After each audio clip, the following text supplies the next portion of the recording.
उसने कहा ये बहुत अच्छा आइडिया। फिर उसने आइडिया दिया कि इनके 56 फोटो छापेंगे पीछे, वो अप्रूव कर दिया ओम ने कि हाँ बचपन से लेके और 56 साल तक के इनका एक एक फोटो लगाओ। लेकिन एक देखिए, ये कहते हैं कलाकार की दृष्टि, और ये कहते हैं कल्पना जीविता, ये कहते हैं बौद्धिक प्रयोग, ये कहते हैं संवेदनशीलता, ये कहते हैं ज्ञानात्मक आधार का मजबूत होना। उन्होंने कहा कि पिस्तौल के मुंह के आगे एक पेन का निब लगा दो, बस बन गया चित्र। मैंने कर दिया अप्रूव, और मुझे लगा कि इसकी दिल की भरी रिवॉल्वर में बेचैनी जोर मारती है, इसमें क्या शक। निब से निकलेगी वो बेचैनी, कागज पर उतरेगी वो बेचैनी, लगा दो पिस्तौल।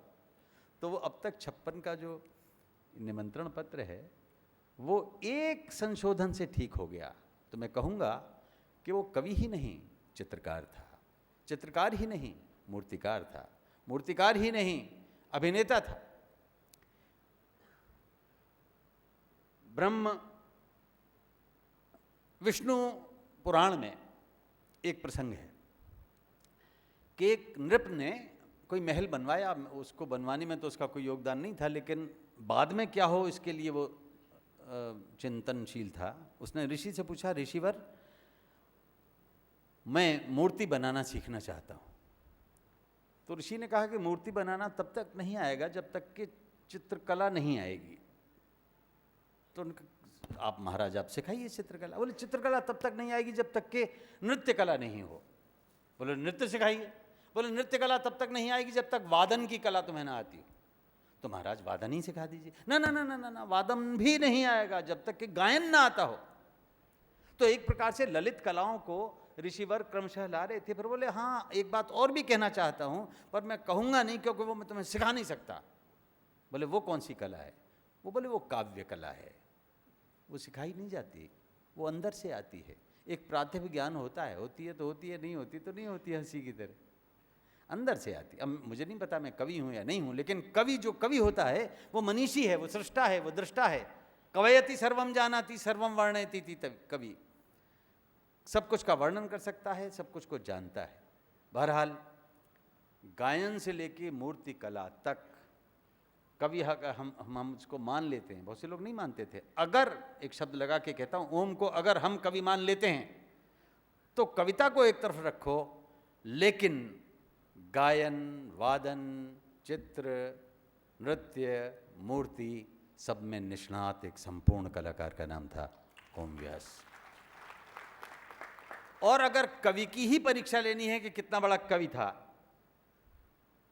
तो जीवन में जो कविता के साथ कविता करता था, कविता हमारी बहू रानी, इतनी बढ़िया स्त्री, कोई भी बढ़िया पुरुष अगर आपको मिले तो आप समझ लेना उसकी स्त्री उससे ज़्यादा बढ़िया है। अगर किसी के अंदर मानवता दिखाई दे, सामाजिक सरोकारों में लक्ष्मण रेखाओं का ध्यान हो, मर्यादाओं में रहना जानता हो, तो समझना इसके पीछे इसकी स्त्री का शक्ति गौरव है, एक शक्तिपीठ है इसके पीठ के पीछे। ओम व्यास ने तो चिड़ियों को पानी देने के लिए रूह अफ़ज़ा डाल दिया।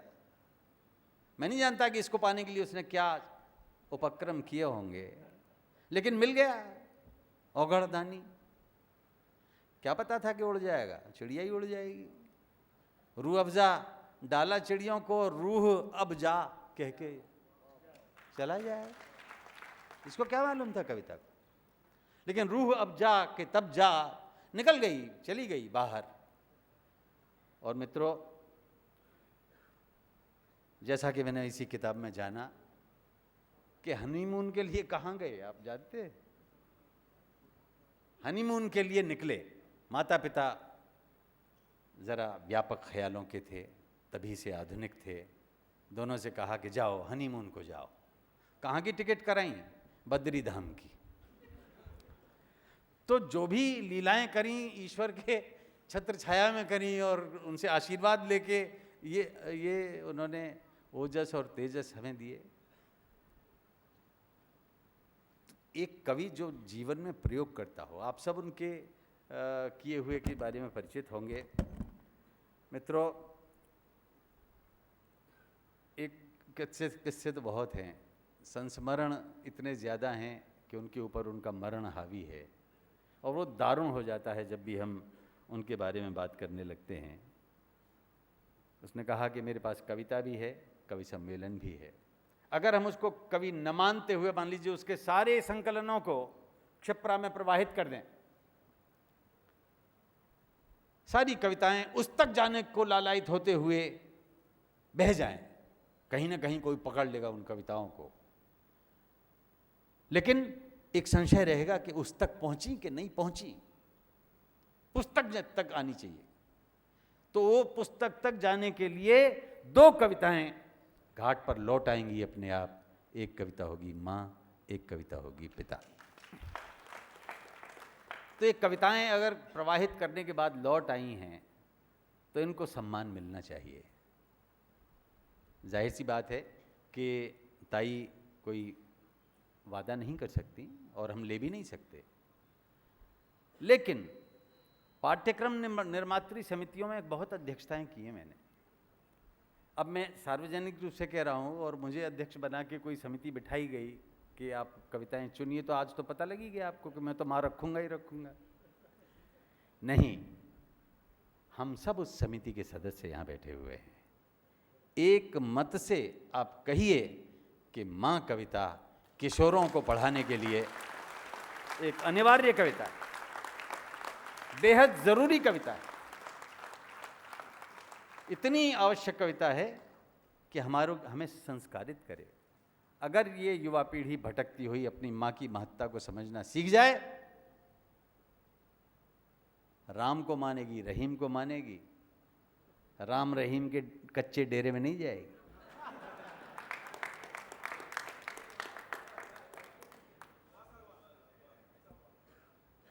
दोस्तों, मैं कितना वंचित महसूस करता हूँ ओम के बिना। 1 महीना तपस्या की है कविता ने, 1 महीना तपस्या की है पप्पू ने, शैलेंद्र ने। वो लेटा हुआ था, अगर वो लेटा हुआ न होता तो वहाँ के सारे मरीजों को ठीक करके वहाँ से भगा देता कि तुम जाओ अब यहाँ से, क्योंकि हंसी को वो मानता था, एक चिकित्सा पद्धति मानता था। लेकिन एक समंदर में बहते हुए आकुल व्याकुल ओम को हम सब रोक रहे थे हाथ पकड़ पकड़ के, और लगता था कि अब आ जाएगा आ जाएगा। होती थी, स्पंदन होते थे, प्रतिक्रियाएं मिलती थीं, पुतलियां फिरती थीं, और अचानक हाथ छूट गया ठीक 1 महीने बाद। एक बात और मैं कहना चाहता हूँ, इस पर भी आप थोड़ा सा और चिंतन कराइएगा। और कवियों से भी मैंने कहा कि भैया, पहले कहा जाता था कि जिस कवि सम्मेलन में जाओ वहाँ अगले दिन का सूर्य मत देखना। उसके पीछे 2 सामाजिक कारण होते थे। एक तो ये कि जो आदर मान आपको आते समय मिला था, पुष्पहार मिले थे, वो मध्य रात्रि के बाद आपको न मिलेंगे, क्योंकि आयोजक गण में से आधे सोने चले गए होंगे, आधे सुनने के बाद सोचा होगा यही महान थे क्या, या जो भी है। और सुबह वाहन व्यवस्था भी नहीं होगी, पहले तो कार लेके आएंगे, हमारे ज़माने में तांगा रिक्शा लेके भी आ जाते थे, तो कोई ना पूछेगा। तो अगले दिन आपको अपनी अटैची स्वयं लेके रिक्शे की तलाश करनी होगी और बस अड्डे जाना होगा। तो इस अपमान बोध से बचने के लिए अच्छा है कवि सम्मेलन समाप्त होते ही निकल लो। और वो समय होता था 4 बजे का, 5 बजे का। और संसार के सारे आकस्मिक दुर्घटनाओं के आंकड़े ये बताते हैं कि जितनी दुर्घटनाएं होती हैं वो इसी ब्रह्म मुहूर्त में 4 से 5 के बीच होती हैं, क्योंकि ड्राइवर दिन भर का जगा होता है, खा पी के मस्त होता है, पी भी अलग और खा भी अलग, और फिर मस्त भी है तो ध्वस्त होगा ही होगा। हो जाते थे एक्सीडेंट, ऐसे होते। तो मैंने सारे कवियों से कहा कि अगले दिन का सूरज ज़रूर देखो, और जो तुम्हें लेने आए थे उनसे संपर्क करो, उनसे शिकायत करके आओ कि अपना आचार व्यवहार बदलो, और कवि सम्मेलन को एक मतलबी आयोजन न बना के एक सार्थक आयोजन बनाने की चेष्टा करो, ताकि हमारा और आपका, कवि का और समाज का नाता आत्मीयता का हो, एक रात में मुजराबाली का नहीं हो।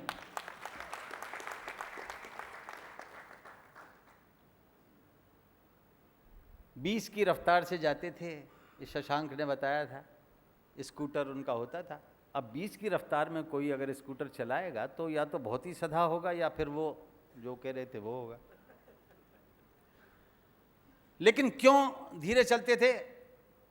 राम राम काका साहब, दा साहब, ये सब जितना उनका परिचय था, आप में से अनेक लोगों को उनके, मैंने कभी उनको स्कूटर चलाते नहीं देखा, ना मैं पीछे फटफटिया पे बैठा। हालांकि उनकी कामना थी, कई बार उन्होंने कहा था कि मैं आपको पीछे बैठा के ना उज्जैन दिखाऊंगा, तब आपको असली उज्जैन दिखाई देगा। तो पोहेबाजी के लिए, कचौड़ी बाजी के लिए और बाहर निकलने के लिए उस रफ्तार में 20 में वो चलते थे। लेकिन ऐसा नहीं था कि वो चला नहीं सकते थे। भाटी जी, जब आप अपनी श्रीमती जी की स्कूटी लेके आते थे, कितनी तेज़ चलाते थे। शशांक को उसने तेज़ चला के दिखा दिया कि 70 की स्पीड पे भी चला सकता हो। बहरहाल जीवन की गति के साथ लय ताल मिलाते हुए ओम ने जो दिया, जो किया, वो अद्भुत था। आलू में 3 अगरबत्ती लगाने वाले लोग यहाँ बैठे हैं।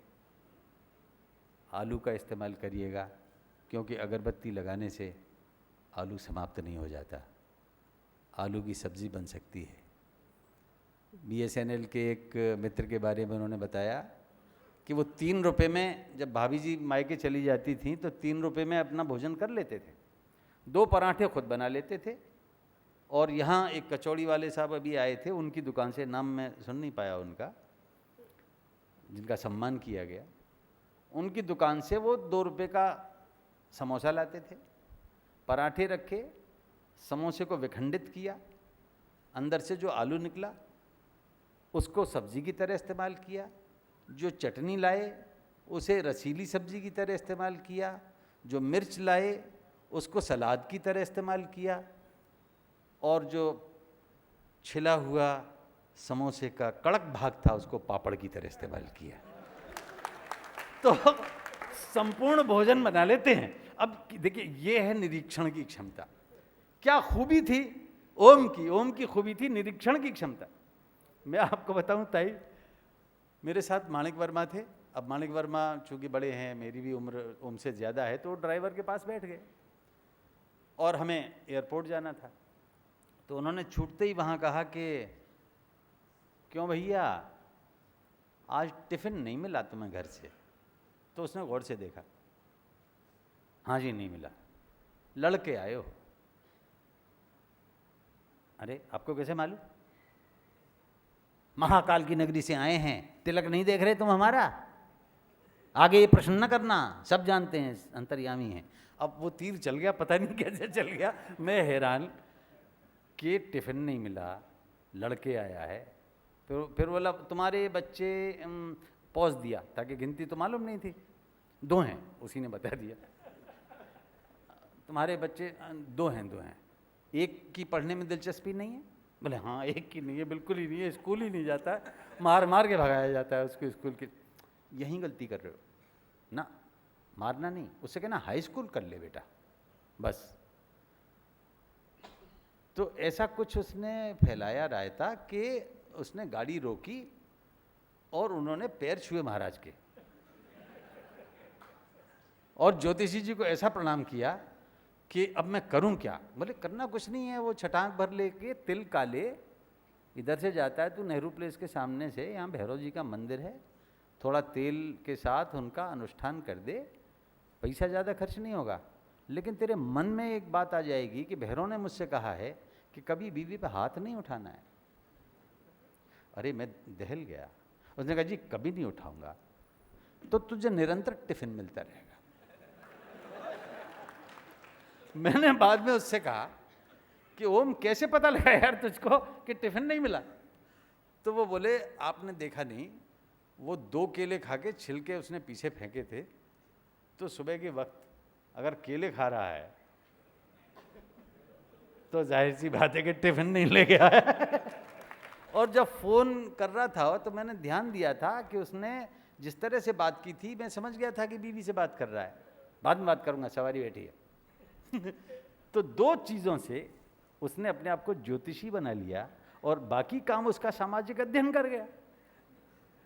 तो ऐसे ओम व्यास जो हृदयों में झांकना जानते थे, जो किसी दीवाल में बने तिकोन में एक दिए की तरह जलना जानते थे और एक उजाला फैलाना जानते थे, एक प्रकाश देना जानते थे, वो जो कि 24/7 हास्य में रहते थे। सारे कवि तो आपको, अगर आप साथ यात्रा करो, उन्हीं की शब्दावली में सुमड़ होंगे, गुमसुम होंगे, किसी में लगेगा ही नहीं कि इसमें कोई हास्य बोध है। और वहां जाके पता नहीं कहाँ का इकट्ठा किया हुआ पिटारा खोल देंगे, सबको हंसाएंगे, तब हैरानी होती है ये तो कभी ऐसा नहीं था यात्रा में, ये तो कैसा दिखाई दे रहा है।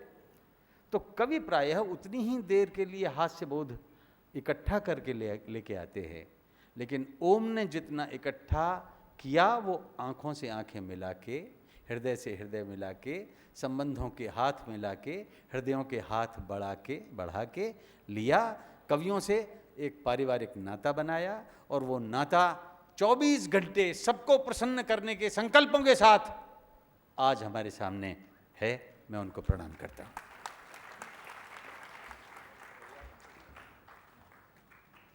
जुगनू चंदा बिजली सबकी अपनी हस्ती है, जिसमें जितना जोर हो बारिश उतनी देर बरसती है। 5 मिनट और रुक जाइए मैडम, रुक जाइए, आपको भगवान की कसम रुक जाइए आप। मैं ताई आपको बताना चाह रहा हूँ कि इकबाल सिंह जी से दोस्ती कैसे हुई। इकबाल सिंह जी से दोस्ती ऐसे हुई कि पंडित ओम व्यास चोटी रखते थे, और वो चोटी खड़ी रखते थे, तो इनको हमेशा दिखता था कि यार ये चोटी क्यों रखते। तो उन्होंने पूछा कि यार पंडित यार ये तुम चोटी क्यों रखते हो। बोले यार ये हमारा ये एंटीना है, इससे मुझको विचार आते हैं।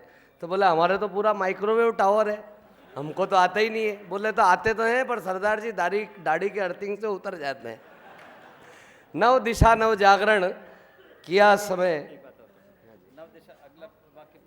नव दिशा नव जागरण किया समय सत्कार, और आप पधारे ओम के प्रेमवश, बहुत बहुत आभार। 2 मिनट और रुकिए। मुझे दरअसल एक कविता आपको सुनानी है, छोटी सी, जो कि मेरी नहीं है, और आपको हैरानी होगी ये जानकर कि ये किनकी है। मैं उनका नाम अभी नहीं बताऊंगा, लेकिन किसी बहुत महत्वपूर्ण व्यक्ति की है, और मुझे उसको पढ़कर ओम का ज्योमेतीय ढंग से वेदी के लिए स्थान बनाना याद आता है। इस कविता में व्याकरण भी है, इस कविता में ज्योमिति भी है, और इस कविता में ओम मुझे दिखाई देता है। वो कविता सुन लीजिए। बता देता हूँ, शायद आप नहीं जानते होंगे कि मोदी भी एक कवि हैं, और एक कविता मोदी जी की एक पुस्तक मुझे देखने को मिली, मैं दंग रह गया। अद्भुत कविताएं, मैं ऐसे नहीं कह रहा हूँ, मैं आज तक मोदी जी से मिलने नहीं गया, मोदी जी से भेंट हुई हैं, लेकिन इस काव्य संकलन को पढ़ने के बाद मेरा मन हुआ कि मैं उनको वाकई धन्यवाद दे कर रहा हूँ। वो कविता है कि मेरे आसपास खींचो शब्दों का एक चक्र। खींचो कैसे खींचते हम, वृत्त कैसे बनाते, एक परकाल होती है, ऐसे खींच के ऊपर पूरा बना देते हैं, लेकिन शब्दों से बनाएंगे तो टुकड़े टुकड़े शब्द होते हैं, एक शब्द का वृत्त थोड़ी बन सकता है, वो तो शब्दों के समूह का बनेगा।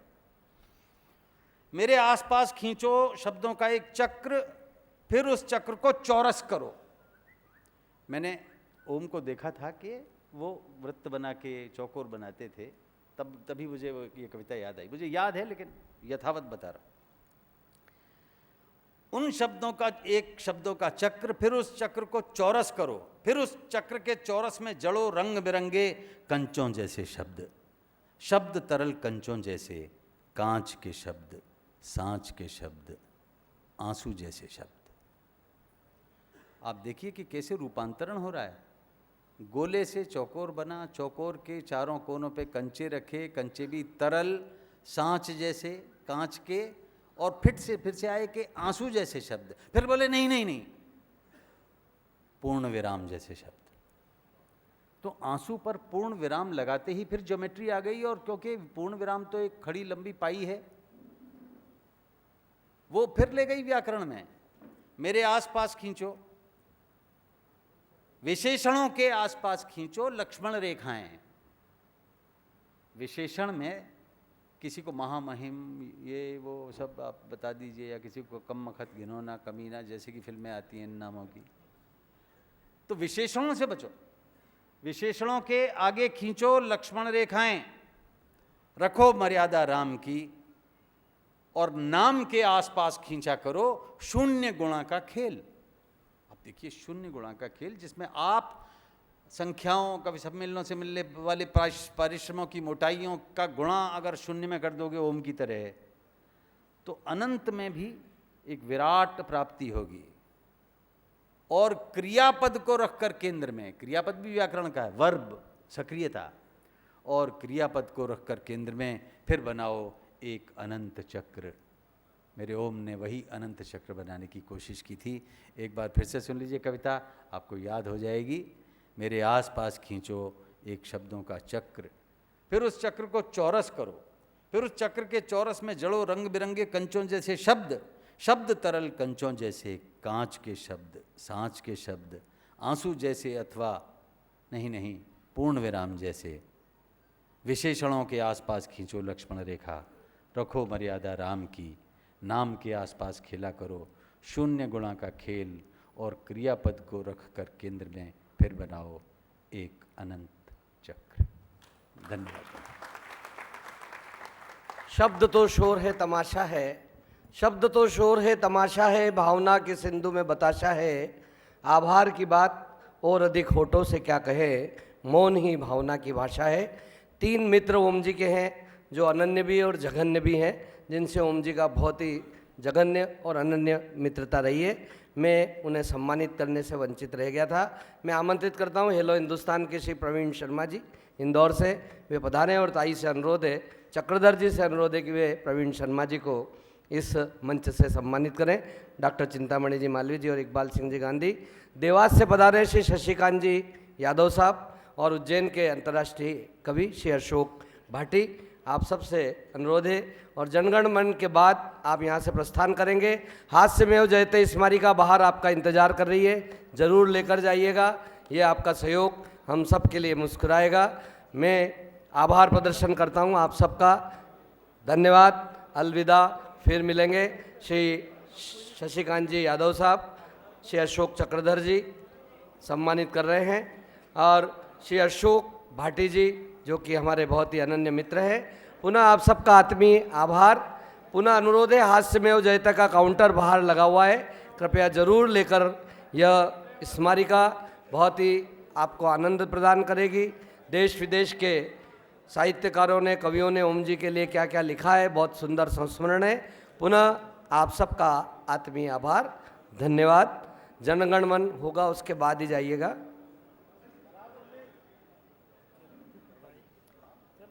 नवाब भाई कृपया सावधान, जो जहाँ है वहीं मुस्कुराएं।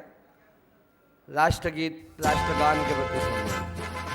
जनगण मन अधिनायक जय हे, भारत भाग्य विधाता, पंजाब सिंध गुजरात मराठा, द्राविड़ उत्कल गंगा, विंध्य हिमाचल यमुना गंगा, उच्छल जलधि तरंगा, तव शुभ नामे जागे, तव शुभ आशीष मांगे, गाहे तव जय गाथा, जनगण मंगल दायक जय हे, भारत भाग्य विधाता जय हे, जय हे, जय हे,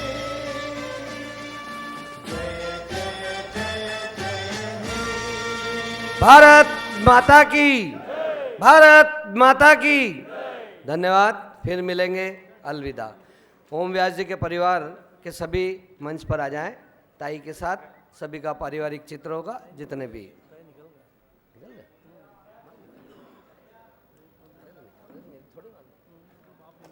आपको कुछ भी नहीं मालूम। जितनी तारीफ को मैं कमेंट कि जबरदस्त